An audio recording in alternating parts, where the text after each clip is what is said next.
চট্টগ্রাম শহরের প্রাণকেন্দ্র আশকারডীঘির পার এলাকায় পরিচিত গ্রিনলেস পাহাড় নামে। তবে দিনে দুপুরে প্রশাসনের নাকের ডগায় পাহাড় কেটে গড়ে তোলা হচ্ছে বহুতল ভবন। ৯২টি পরিবারের জন্য স্বপ্নিল ফ্যামিলি ওনার্স নামে আলাদা ৩টি ভবন নির্মাণের কাজ চলছে এখানে। তা করতে গিয়ে পাহাড় কাটা হচ্ছে নির্বিচারে। ভবন নির্মাণের ক্ষেত্রে মানা হয়নি সিডিএর কোনো শর্ত। মামলা থাকায় এতদিন উচ্ছেদ অভিযান চালাতে পারেনি সিডিএ। তবে আদালত নিষেধাজ্ঞা ৮ সপ্তাহের জন্য স্থগিত করায় রোববার সকাল থেকে শুরু হয় অভিযান। ভেঙে দেয়া হয় অবৈধ স্থাপনা। যখন কাজটা শুরু করতে গেল তখন তারা পাহাড় কাটছেন এবং সিডিএ যে শর্তে অনুমোদন দেওয়া হয়েছিল তার ভায়োলেশন করছেন। যে অংশটুকু ডেভিয়েশন করে বাড়তি করা হয়েছিল প্ল্যানের বাইরে গিয়ে পাহাড় কেটে, ওই অংশটুকু আমরা জাস্ট ভেঙে দিব।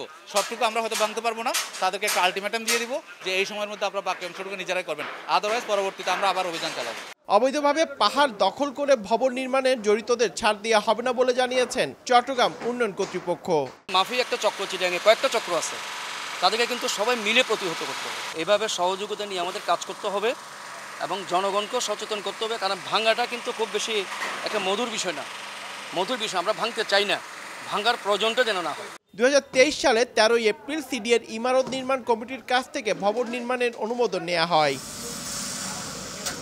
পার্থপ্রতিম বিশ্বাস, সময় সংবাদ, চট্টগ্রাম।